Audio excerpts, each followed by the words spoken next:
a first grader who the first U.S. president was, and they'll probably get the right answer. George Washington, Revolutionary War hero, our one and only unanimously elected chief executive, the precedent-setting president. But here's the thing. The first in history to do something can set all kinds of great examples, but the only things that develop into essential traditions are the ones that the next person in line for the job chooses to follow. We may not call the name of John Adams to mind as easily as George Washington, but a lot of what we think of as standard practice for U.S. presidents can be traced to his decision. From KERA in Dallas, this is Think. I'm Chris Boyd. It took John Adams, after all, to demonstrate that the office of the president could even be filled by somebody without the brand cachet of a Washington. It was Adams who helped clarify and strengthen the authority of the chief executive over foreign policy and the military, and Adams who acknowledged his defeat by Vice President and rival Thomas Jefferson and left office with dignity and without violence. It wasn't easy, and it didn't do much to make Adams popular in his own time. He served just a single term. But as my guest will tell us, it was an extraordinarily consequential 4 years, the influence of which is felt even into the 21st century. Lindsay Chervinsky is executive director of the George Washington Presidential Library and author of Making the Presidency, John Adams and the Precedents That Forged the Republic. Lindsay, welcome to Think. Thank you so much for having me. I'm really excited to be here with you. To state the obvious right off the top, George Washington was always going to be a hard act to follow, even by a guy as dedicated to the country as John Adams. What did Washington have going for him as he assumed the presidency that Adams did not? Well, Washington was blessed with a number of unique characteristics that presented him to the American people in a really special way. He physically was quite dominating. He would walk into a room and people would notice. He was very tall for the time. He had a lot of physical stature, and he knew how to carry it really well and to dress accordingly. So that was part of it. He was hard to miss. He had served as the commander-in-chief of the Continental Army for 8 years, only going home to Mount Vernon once in that entire time for a couple of days, had never left his army's side, and then had critically given up power, which was not something that people did in the 18th century. And so he had demonstrated that he was trustworthy. He could use this enormous power and then give it up. And then, of course, he was elected unanimously as the first president and came in already being called the father of the country. We did presidential elections very differently at the very beginning. How was Adams selected as vice president in the first place? Well, the way the Constitution worked in terms of how people were elected is all of the electors would cast 2 votes. And there was an expectation by the delegates at the Constitutional Convention, that there would be lots of candidates, and the best or most experienced people would rise to the top. And so when Washington was put forward, everyone knew that he was going to become the first president if the Constitution was ratified. And then there was a sense of trying to pull the country together would require maybe someone from the North so that you would have geographic representation and the different parts of the country would feel that they were a part of this new project. So John Adams was one of the candidates. He had extraordinary diplomatic experience. They really cared about the presidents or presidential candidates being experienced at the time. And so he seemed, I think, like sort of a natural choice to go well with what Washington brought to the office. The electors cast their votes. Washington received a unanimous vote from every single elector. And then John Adams came in second, which is how the vice president was selected. So Adams had a great deal of relevant experience. He also lacked some relevant experience. He did. So John Adams had been in Congress. He was a great lawyer. He had been a diplomat at The Hague and London and Paris. He had helped write the Massachusetts state constitution, which was a model for the U.S. Constitution. And of course, he was vice president for 8 years. But he had never been in an executive position. And anyone knows who's, been on a committee versus actually being in charge of something, those are very different skills. And so when he came into the presidency, he had never sat in on one of Washington's cabinet meetings. He had never led other men. And that was really big new challenge for him. I want to draw a line under that. Washington did not make cabinet meetings open to John Adams. That seems inconceivable to us today. It does, but it's actually quite consistent with most of American history. For most of U.S. history, vice presidents have been totally irrelevant.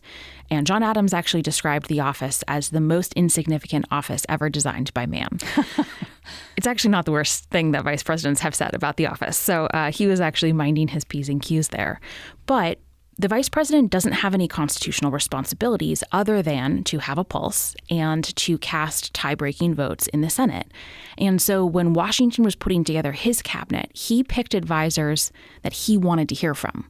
And for whatever reason, he doesn't really tell us, John Adams was not one of those advisors. And so I don't so much blame him for not doing so, because I do think all presidents need to be able to trust the people around them. But I think that when it became clear that Adams was going to be his successor, he could have provided a lot more information to help him understand the challenges of the office. You mentioned a few minutes ago that Adams was a master diplomat. This doesn't seem to square with his reputation as being really prickly and difficult and easy to offend. You've actually found a wealth of information to demonstrate that not only did Adams have a sense of humor, he had a sense of humor about himself in the right context.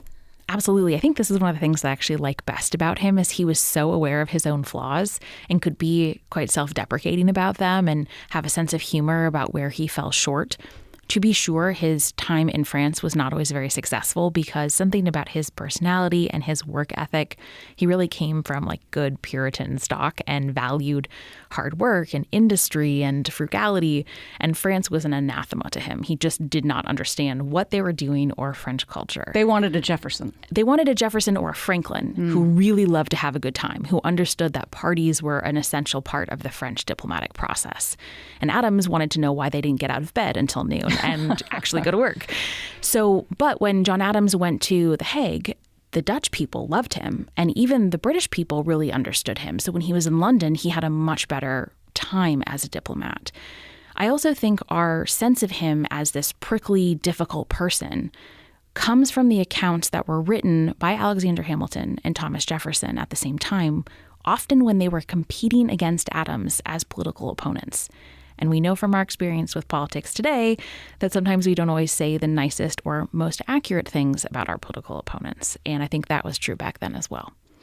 He did have the good sense, John Adams did, throughout his life to recognize the brilliance of his wife. And many people are familiar with that famous Remember the Ladies letter that Abigail Adams wrote her husband. But this was like the tip of the iceberg of counsel that she provided him over the years. That's so right. It's a great place to start with Abigail because it does get at a lot of her wisdom and her strong opinions, but it is really just only the beginning. She was self-taught mostly. She was quite brilliant. She was a phenomenal financial manager. She took care of everything in their life, especially when he was abroad for years at a time. But she also was a great political advisor because she was so canny about understanding people around them and their motivations. So she could assess the political scene much better than almost anyone else. And he knew it and he sought out her counsel, but others did too. Having read so much documentation from that period of time, looking at all kinds of historical figures, I think we have the perception today that most men thought their wives were idiots and not to be talked about. I'm wondering if in reality, in many households it was different for women.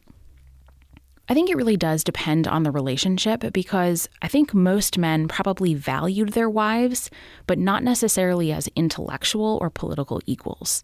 So, for example, George Washington loved Martha. He loved having her around. She was home to him. And so every year during the war, she would come to winter quarters because he did not feel at home unless she was there. And she would set up a social environment that made him feel at ease.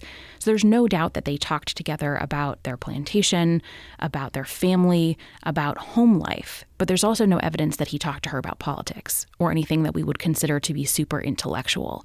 And I think that was probably more the norm in the 18th century.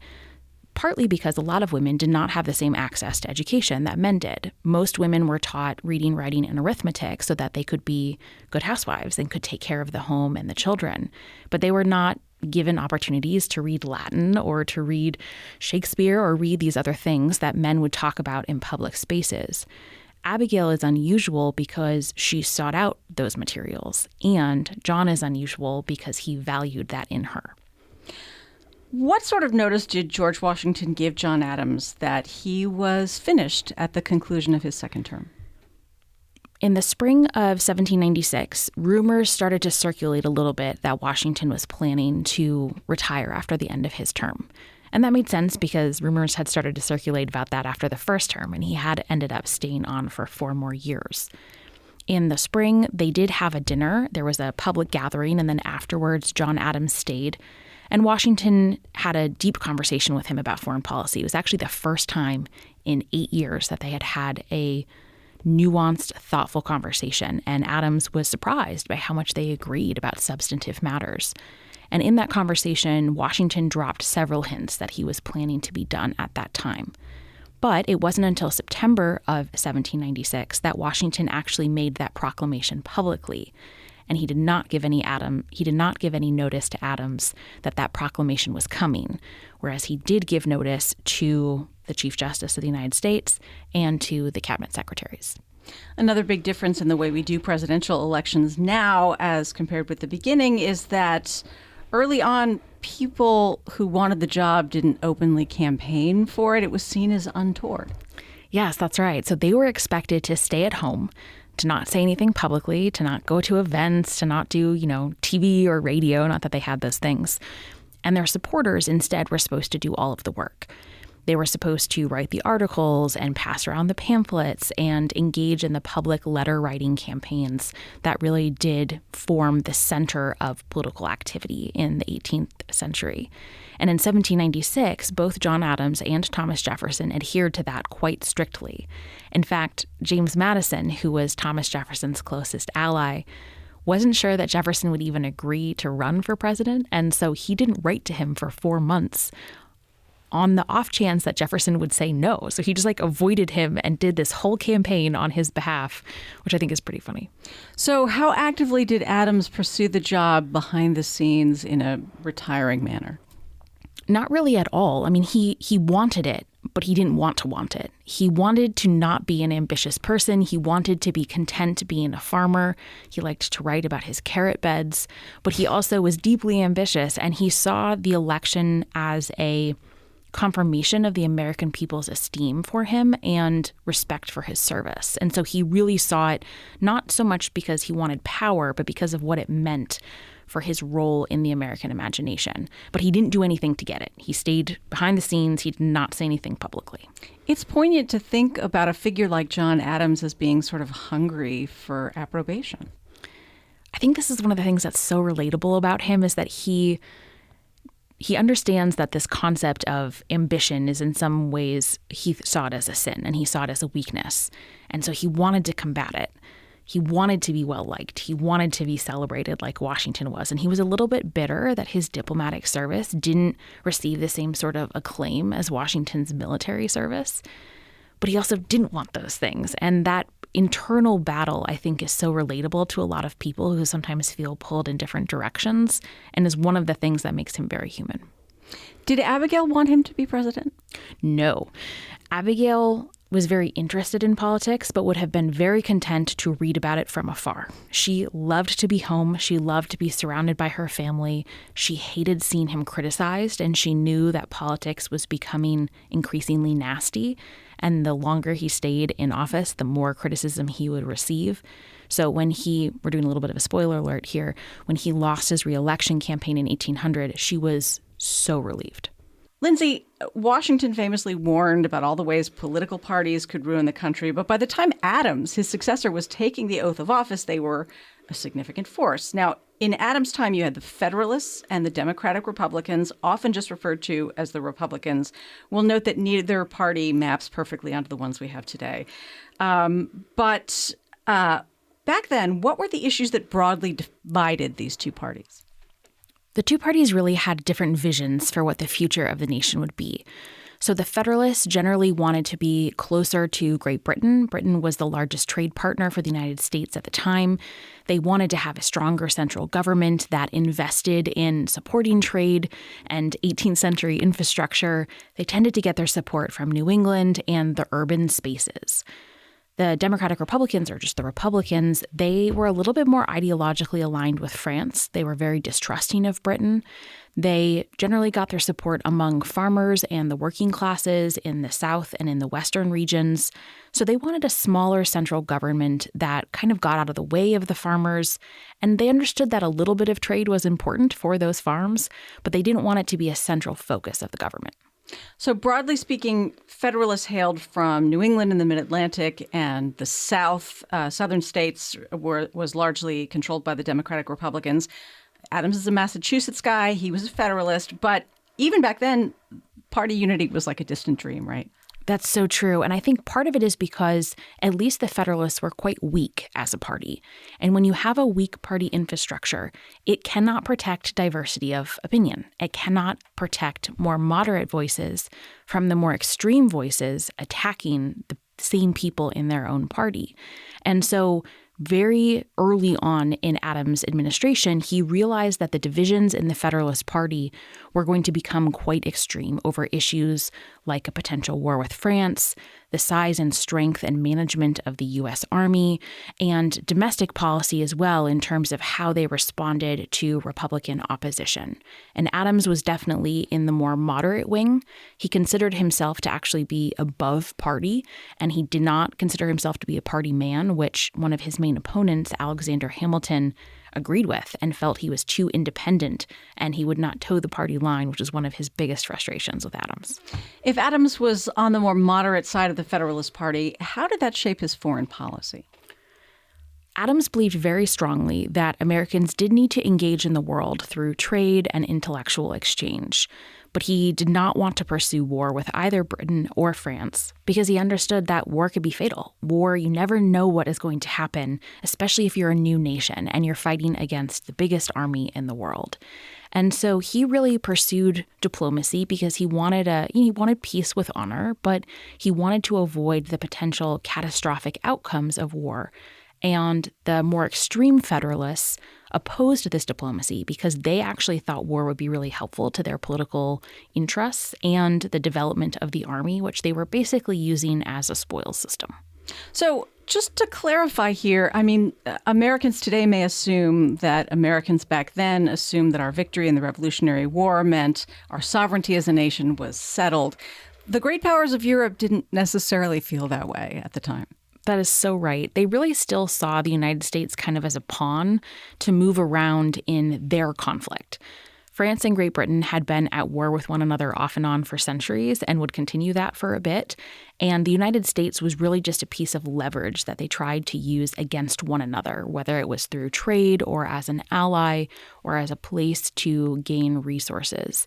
And Adams understood that this is exactly how European nations saw the United States. And they were not particularly interested in looking out for the best interests of Americans. They were self-interested. And so he didn't want to engage in that war, recognizing it really had nothing to do with them. So when George Washington was president, because of his reputation and the way people felt about him, he could say jump and people would say how high. How did Adams' leadership help to establish for everyone else who would follow the degree of control the president actually has over foreign policy decisions, as opposed to a figure like the Secretary of State? Washington had established precedents that the president was very much in charge over both the executive branch, and the cabinet would be subordinate to him, as well as over things like domestic crises and foreign affairs. But as you said, he was such a unique figure in that he was so respected and his power was so unchallenged that those rights, those privileges, those powers were very theoretical, because a lot of times constitutional authority has a question mark after it until someone has actually tested it and confirmed. So Adams came into this position knowing that it was probably going to be terrible because he was going to fall short compared to Washington. And he assumed the task of defending executive authority, not because he was precious about his own authority, but because he was trying to preserve the character of the presidency as Washington had created it. And that required a lot of fighting with Congress and with the cabinet to defend that authority and prove A, that someone else could do it, and B, that other people should be able to do it. And so he made a number of really important steps along the way to defend his right to shape foreign policy, to defend his right to make appointments, and critically, to remove cabinet secretaries if he disagreed with them or if they weren't doing a good job, because that is not something that Washington had done, and he had to prove that it was a part of the presidency.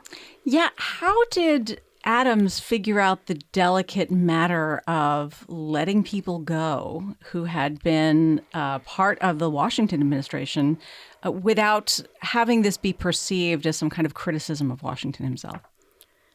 I think this is one of the biggest challenges that he probably didn't anticipate, because today, when a new president comes in, the expectation is that they will have an all-new staff. Even if it's someone of the same party, the cabinet secretaries give pro forma resignations with the understanding that a president needs their own advisors.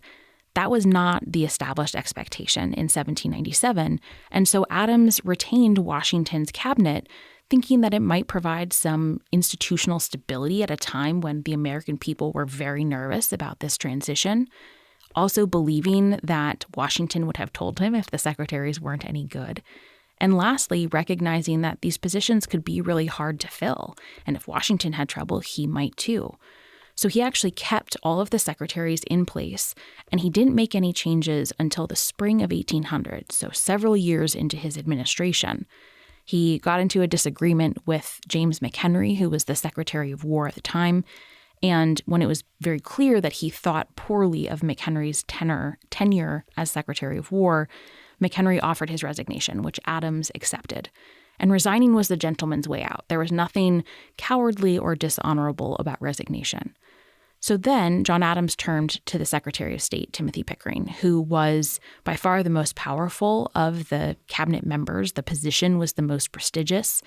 Pickering had also been the most outwardly insubordinate to Adams and had really been a thorn in his side for quite some time. He took Adams' orders often as suggestions, not as orders. Absolutely. And he would, when Adams did give him an order and he knew that he eventually had to follow it, he would stall for months to undermine the policy. He would work behind the scenes to try and get Adams' nominees rejected in Congress. So, I mean, this is not loyal cabinet behavior by any stretch.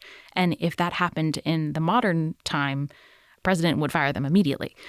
So Adams turned to Pickering and offered him the opportunity to resign as well. Again, the gentleman's way out. And Pickering said no in a very snotty letter that was so disrespectful to the office. And Adams then fired him. This was really important because the Constitution did not specify how secretaries were removed. And when the first federal Congress in the summer of 1789 created the departments, they didn't specify it either because they couldn't come to an agreement. And so they acknowledged that removal might happen, but they didn't say how. And so until Adams did it, there was this giant looming question over this relationship. And when the Senate confirmed the replacement, who happened to be John Marshall, they were tacitly acknowledging that the president did have the right to do this, which the Supreme Court actually confirmed in 1926. Until I read your book, I had not fully considered how hard it must have been in the late 18th century to do foreign policy and strategize on these matters when it took weeks or even months for word to bounce back and forth across the Atlantic. Adams was famously not a particularly patient guy, but there were many situations in which he just had to wait to hear what had happened. I sympathize with this so much because I am not a patient person. And so imagine, he sent these envoys to Paris to try and come up with peace with France, which was the dominant issue in his presidency. And the future of the nation was at stake. And he had to wait months and months and months and months to even hear a peep. It must have been so impossible. And I think it did a couple of things. First, that lack of information created a vacuum in which lots of conspiracy theories could form and lots of misinformation and disinformation. So, history doesn't repeat itself, but it does rhyme. And this was one of the things about the 1790s that I think feels familiar today.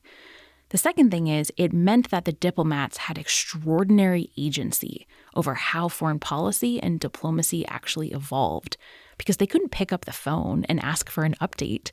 They couldn't say, we have this new information, what do you think? They had very detailed instructions, and then they just had to try and figure it out. And that feels very foreign. So John Quincy Adams, the son of John and Abigail Adams, had a great gift for diplomacy. That said, he was 23 when his father installed him in his own administration and put him in a very important position. How concerned was anybody about perceptions of nepotism? So John Quincy Adams was one of the most experienced diplomats by the time Adams came into the administration, because when he was 12, he had gone with his father to serve as his private secretary. So he had been to all these countries in Europe. He spoke like 5 languages. He was incredibly gifted. He was Washington's favorite diplomat. So Washington had first appointed him to The Hague and then to Lisbon. When Adams came into office, he had planned to recall John Quincy because he was concerned about these threats of nepotism. And Washington said, don't do that. That will really harm the nation's interests because he is so exquisite as a diplomat. Now, interestingly, that still did lead to these accusations of nepotism, and one of them was that he was young and that he was getting paid more than everyone else. Turns out he was paid the same amount that Congress established, and he had all of this incredible experience. So he may have been young, but he certainly knew what he was doing. One thing that George Washington did that set a general precedent was to make himself scarce upon his exit from the presidency. This was surely a relief to Adams. How did Washington's retirement from politics, though, destabilize the country? At no other time in the American imagination have we essentially had 2 presidents in our minds. And as long as Washington was alive, because, as we've talked about, he was so unique, which really does sound like hyperbole that historians usually avoid, but in this case, I really think it's quite accurate. Americans were always thinking about him and John Adams as president. And so anything that Washington said, any affirmation of Adams' actions or any disagreement with Adams' actions almost had like a constitutional weight behind them, which was a very perilous situation for Adams to be in. And in 1798, when Congress had built up this new army in response to the potential threat of war with France, Adams recognized that he kind of needed to bring Washington back as a way to stave off some more pernicious forces, and also that if the country needed to be unified, Washington had to be involved. But then you had 2 commanders-in-chief. You had the commander-in-chief of the army and the president as commander-in-chief. And when Washington pushed back, Adams didn't have a choice. He had to fold, because if Washington had resigned, it would have looked terrible for the president. That is a very destabilizing situation for the presidency and for the president, who's supposed to be in charge of the military. And as a result, when Washington did finally die in December of 1799, you can almost see Adams exhale with relief that he's no longer dealing with this threat. It does seem remarkable that Adams had the recognition that the country would need Washington again. You would think that he could look to somebody who had, ranked just below him and put that person in charge of the military. Yeah, you would think so. I think the problem with all of the other officers is that they felt very regional in their support. They were not national figures. So Charles Cotesworth Pinckney, for example, was a very high-ranking major general, but he was from South Carolina, and he felt to people like he was a Southerner. Whereas Alexander Hamilton, Adams didn't trust him to begin with, but he was very much a New Yorker. And so they were divisive in a way that Washington was not. Washington just wanted to be retired. Do you have a sense of why he felt compelled to accept Adams' request that he return to run the military once again? I think there are probably 2 reasons. One, he did genuinely care about service, and when the people called him to a position, he never said no. And that was true of, well, I think he really wanted the command of the Continental Army, actually, but it was true of the presidency, and it was true in this post-presidential position. And so I do think that he felt, and a lot of people share this ethos, that if you were one of the best men, if you were blessed with wealth and privilege and education and good leadership skills, and the American people tapped you to use those, then you had an obligation to serve your nation. And I do think he felt that way. The second reason was he was very sensitive about his reputation. He understood how worshipped he was, but also that was always going to be a little bit fragile, and he could only really go one direction, which was down. And so I think he worried that if Adams appointed him to this position and he said no, then he would be accused of selfishness or not being willing to serve the nation. Are you saying George Washington had a thin skin? Oh, he was the thinnest skinned. He was it's amazing because someone who really was unchallenged in their stature. He was so sensitive, and one of my favorite moments in his presidency was when he would and he had a temper too. In the cabinet meetings, he would occasionally get super frustrated because there was a lot of newspaper criticism.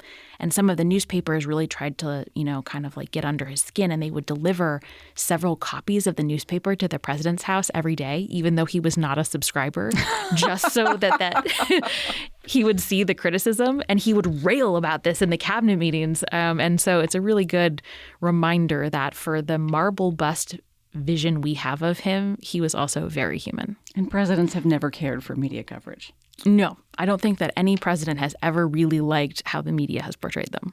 Lindsay, what sort of sacrifice of his own popularity and reelectability did Adams make in choosing to pursue peace rather than returning the country to war, even when he had built up this strong military with Washington at the helm? John Adams understood that if he did send another diplomatic mission, it was going to really fracture the Federalist Party. The cracks were already there, but this was going to completely blow it open. He also understood that the Army had been very politically advantageous for the Federalist Party, and they had really used it as a way to build up a network of political supporters. And if diplomacy worked, then officers were going to return their commissions and soldiers were going to desert from their regiments, and this thing that had been very useful was going to basically disintegrate. And yet he did it anyway because he believed it was in the best interest of the nation. And he was willing to sacrifice his own political career and his own political reputation for something that he felt was really quite essential. And I think that takes incredible political courage and bravery to be willing to do so and to be willing to put the Constitution and the nation above one's own political interests. And he was right. The extreme wing of the Federalist Party was furious.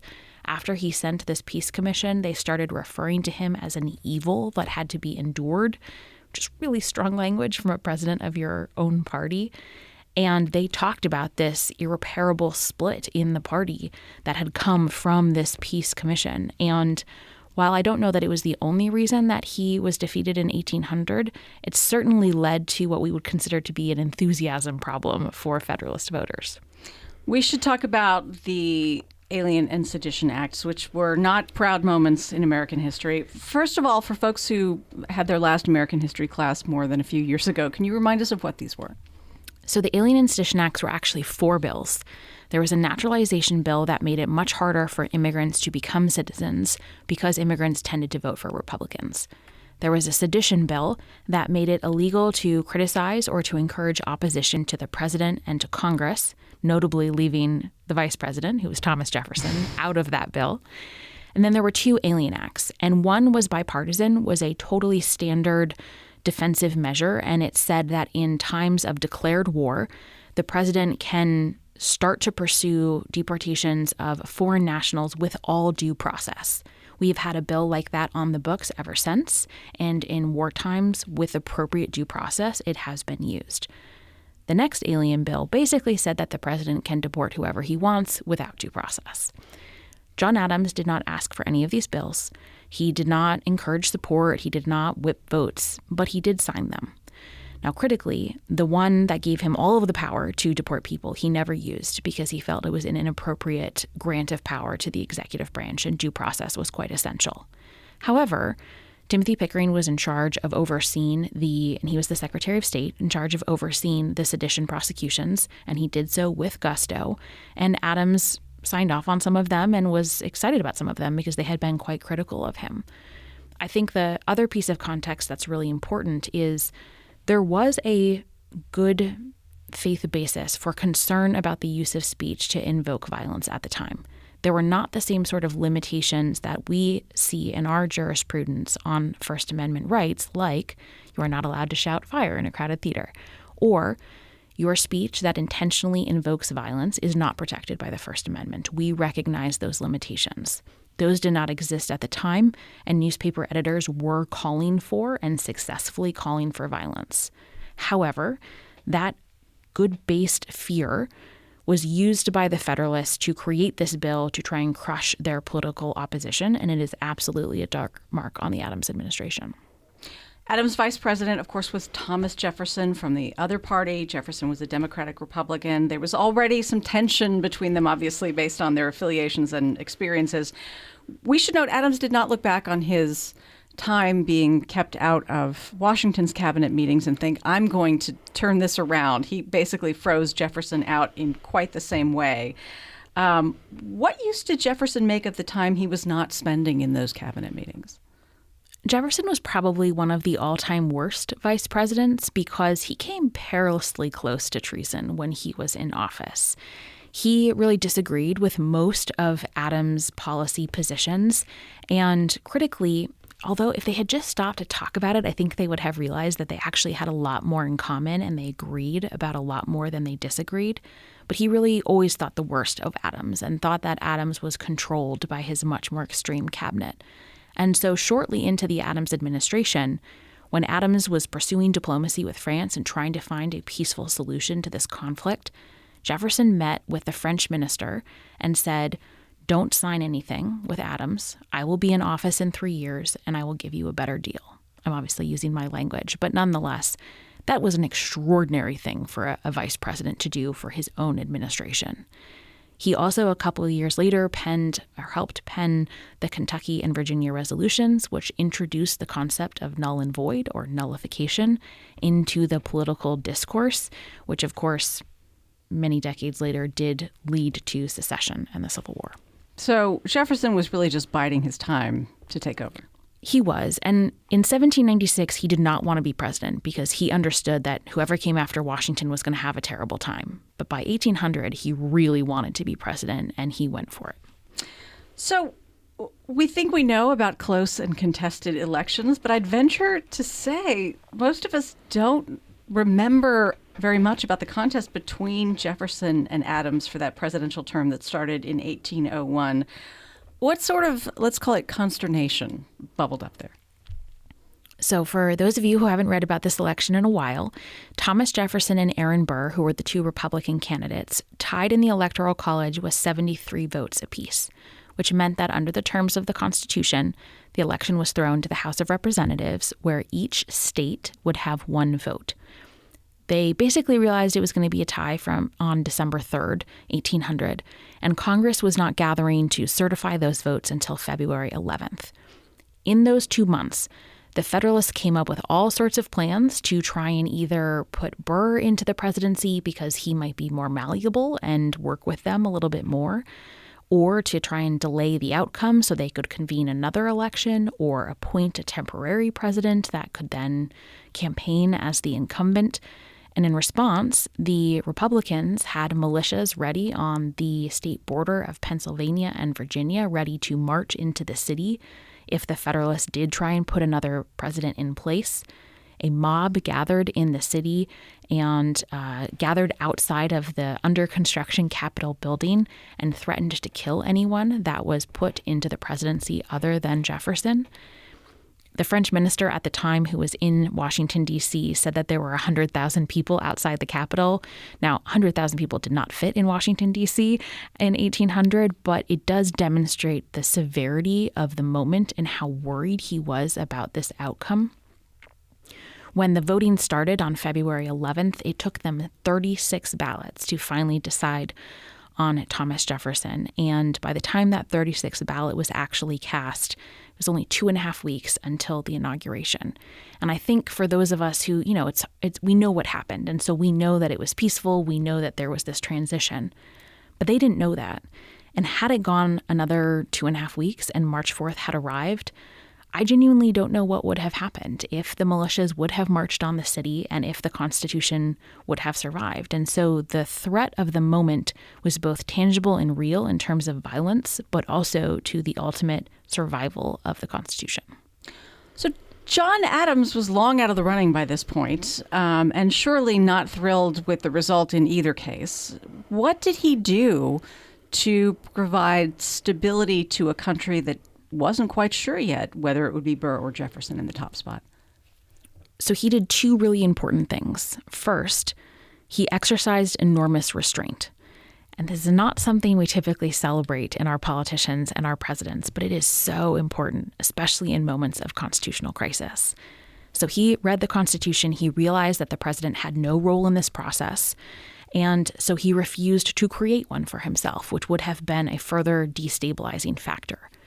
The second thing he did was work really hard behind the scenes to set the tone of what a transition would look like. He invited Jefferson to the White House for dinner, which must have been extremely awkward given that their supporters had been saying horrific things about one another for years. He expressed his expectation that Jefferson would be the winner and should be the winner. He told Jefferson what was in the stables so that Jefferson didn't have to buy new horses once he eventually won, and he introduced him to the staff in the White House so that he could potentially hire from them.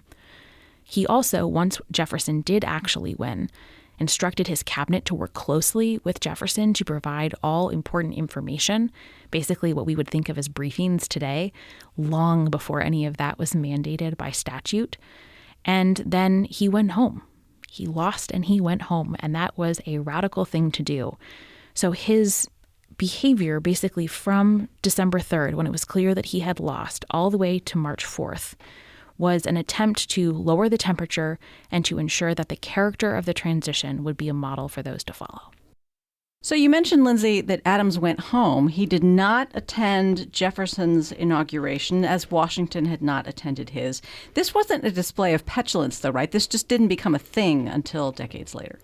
Well, so Washington did actually attend Adams, and It was remarked on the time because it was not expected. And that gets to your point that there wasn't this tradition of former executives at, whether it be at the state level or the national level, attending their successors' inaugurations. And Washington did because he recognized that it was important for him to sort of lend his credibility to this new administration. But Adams did not, and I think that most people attribute that to the fact that he was bitter that he lost. And that's true. He didn't really like losing. I'm not sure anyone likes losing. But as you said, the tradition of a president who lost attending an inauguration was not started until 1845. Jefferson did not invite him to the inauguration. Jefferson did not say he wanted him there. And this election had been so close to destructive and so contested that Adams didn't think that his presence would lend credibility in the same way that Washington's had done so for him. He worried that he would be a distraction, that it would continue the partisan spirit, that it would take away from this transition. And by not being there, he thought it would allow Jefferson to turn the page, to start sort of with a fresh slate. And so I think that he really genuinely had a higher purpose for leaving that morning.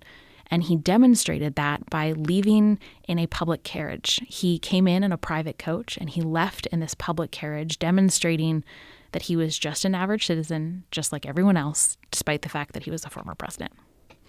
So Adams left. He went back to Massachusetts to pick up his life as it had been before. Why then did Jefferson feel the need to continually sully Adams' reputation as president? That is a really good question. So at this point, Jefferson and Adams weren't really speaking. They had been really close friends and then later became friends again. They started writing or resumed their correspondence in 1812. But for that 12-year period, they did not really speak. And Jefferson could hold grudges. Jefferson was angry with some of the things that Adams had done and was also often writing about Adams, not so much because he was writing about Adams, but because he was responding to things about Washington. So, for example, during his presidency, John Marshall, who was the Chief Justice at the time, wrote a multi-volume work on Washington, but it was really about the Federalist Party. And so Jefferson often wrote in response to that because he hated Marshall. They were cousins and they just had real antipathy for one another. And so he was often writing about that and as a result would criticize Adams, not necessarily because Adams was the target, but because he was in this broader group of Federalists. What was the rest of John Adams' life like? It was definitely much more quiet. It was less adventurous than it had been. He was pretty much at home for the rest of his life. He would occasionally go into Boston. He was celebrated by some of the local groups there. One of his proudest moments is he did live to see his son, John Quincy, elected president. And he wrote a letter to John Quincy and said, "I have no words."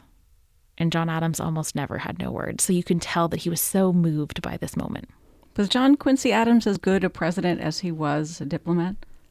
Not really, no. John Quincy was so brilliant that he sometimes found politics really frustrating because other people were not nearly as brilliant as he was, and compromise could be difficult.